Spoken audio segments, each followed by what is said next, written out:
Hey guys, welcome back to my channel. It's been a while since I've done a chip bag video, so I'm going to show you guys my updated process while I make this Toy Story chip bag. Stay tuned. So as always, whenever we're making chip bags, we're going to start out in Canva. We're going to select create a design, and then we're going to scroll all the way down to the bottom where it says custom size, and we're going to make our canvas 11 inches wide by 8.5 inches tall. So that is like the landscape size of a regular letter paper, and that's the size that we need. Now that we have our canvas, we're going to make a template. So you want to go over to elements and type in square. And whenever you select the square, you want to make sure you choose the square that's under shapes, not the one that's under graphics, because the one that's under shapes, we're able to adjust it. So select that, and then once we have our square, you want to adjust the size on it. So we're going to adjust the size to make sure that it's 8.5 inches tall, which is the same size as the paper. And we're going to make sure that the square is 5.6 inches wide. Once we're happy with our size, we're going to move that rectangle into the center of our chip bag, and then we can start designing. So I find most of the graphics that I use for my chip bags on Pinterest. So I go to Pinterest and I just type in whatever I'm looking for. So this chip bag is Toy Story themed, so I'm just going to type in Toy Story background, and that's going to help me find that main image that's going to be on the front of my chip bag. I really like this one, so I'm going to select it and download that image to my computer. Once I do that, I'm going to go back and see if there's any more that I like. I like this one too. I'm probably going to use it for the side panels, so I'm going to download that as well. So after I found my background pieces, I'm going to go back in and type in Toy Story PNG, and that's going to give me individual graphics of different characters and different things that I might need. So I'm going to find all the characters that I like, and I'm going to download those. You can always search on Etsy and Google as well, but I always find the best images on Pinterest. So after I've downloaded all the images that I want, I'm going to go back to Canva and I'm going to upload those images. So I'm going to go to upload and then upload files. Luckily, I already have these uploaded to Canva, so I'm not going to upload them here, but you see them right there, and all you have to do is upload and they'll load onto Canva. Alright, so whenever I'm designing my chip bags, I like to work from the center outward. So that square that we made is going to be the front of our chip bag whenever we fold everything together. So I like to put my main image down first. Like I said, I really like this cloud background, so that's what I'm doing for the center. So I'm just going to adjust it to make sure it's the same size as that rectangle. Once I found that, I'm going to find like a main image to put into the center. I like this image of all the toys. It did come with the white background, but luckily Canva has a background remover. So I'm going to select that background remover and it's going to take away that background. Now that does come with Canva Pro, so I do pay a monthly fee to have that background remover, but they also have like a 7-day free trial you can sign up for it. Or if you're like me and you use Canva all the time, I definitely do suggest getting their Pro because it does come in handy. I also found this really cute happy birthday that's in the Toy Story font on Pinterest too. That's what I was talking about, like Pinterest has a lot of cute stuff. So I'm going to adjust that and put that in the center above my toys. So after I've adjusted that to my liking, I'm going to add a few more things. I'm going to go over to elements and I'm going to type in balloons. I always love to add balloons to a birthday chip bag, especially on kids. So I'm going to scroll down until I find some balloons that I like. I really like these because I use the primary colors. So I'm just going to adjust that and move it where I want it to be. I'm also going to go back to elements and I'm going to type in 5 balloon because I want a balloon that's shaped like the number 5. That's another good thing about Canva is they also have a lot of good images built into their system that you can use too. So I found this cute yellow one. So I'm going to do the same thing with the other one. I'm going to adjust it to the size that I want and move it over to where I want it to be. After adding the balloons, I want to make sure that the toys are in the front. So I'm going to select it. I'm going to go down to layer and I'm going to make sure that that's moved to the front. Now I'm really happy with how the front looks, so I'm going to move on to those side panels. So the side panels are actually what's going to be on the back of your chip bag.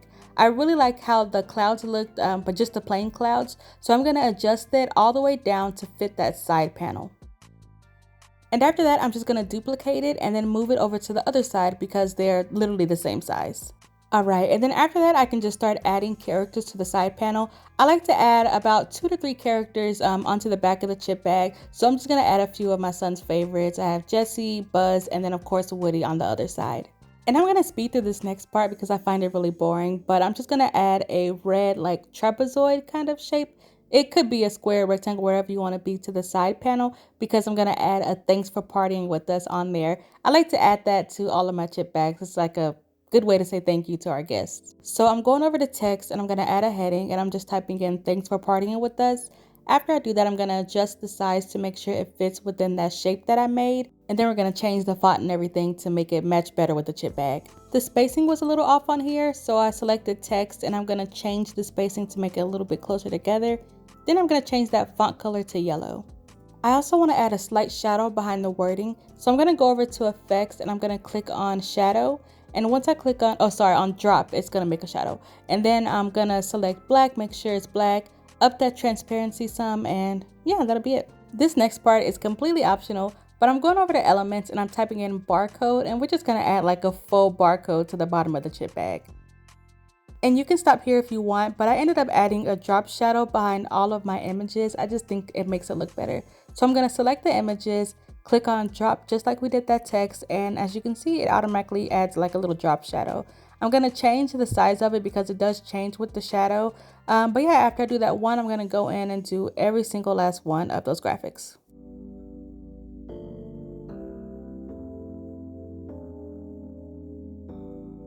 Okay, and after that, you're done. So we're going to select share, and then we're going to go down to where it says download. Now, when I'm downloading these chip bags, I like to save it as a PDF, but the PDF for printing. After I do that, I want to make sure that I flatten that PDF so it prints as one image. And then on the color profile, you can do RGB, but I'm going to change that to CMYK because that's the kind of ink that my printer takes. So I'm going to do CMYK. After I've done that, we're going to go ahead and download it, and then you can print it out with your computer. Now, I print these at home with my regular inkjet printer, and I print them on like brochure paper, which is just like a thinner kind of photo paper. Now, a lot of y'all ask me what kind of printer I use. I use the Epson EcoTank ET4700. It's my favorite kind of printer because the ink lasts for like a year, y'all. Like, it lasts for a very long time. All right, so after printing, we can now assemble our chip bags. Like I said before, I print my chip bags onto brochure paper. It should be glossy whenever you use it. You can use regular copy paper, but it won't look the same. I've tried it before, y'all. Okay, so the first step is to lay your chip bag face down, and then we're gonna fold in both of those side panels. After that, we're going to go ahead and crimp the top and the bottom of our chip bags. So this is the paper crimper that I use. I bought this a few years ago on Amazon and it's still kicking, y'all. So I definitely suggest you use this one. But anyway, so I'm going to start by crimping the very top of my chip bag. I like to go down about 1/2 of an inch. And after I finish the top, I do the same thing with the bottom.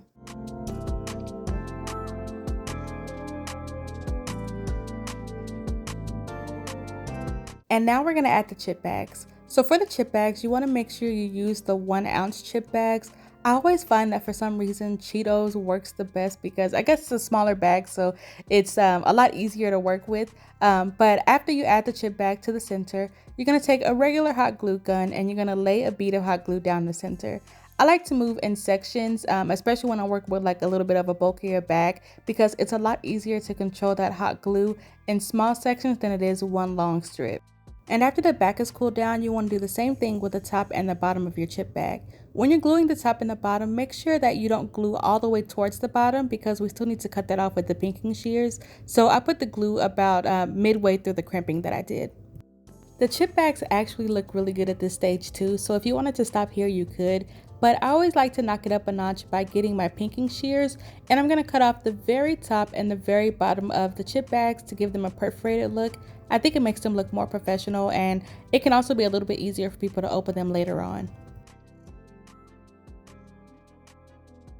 And that's it, guys. This is my updated chip bag tutorial. Let me know what you guys want to see next. I think I might do a Capri Sun video next, so let me know. As always, don't forget to like and subscribe, and thanks for watching. Bye!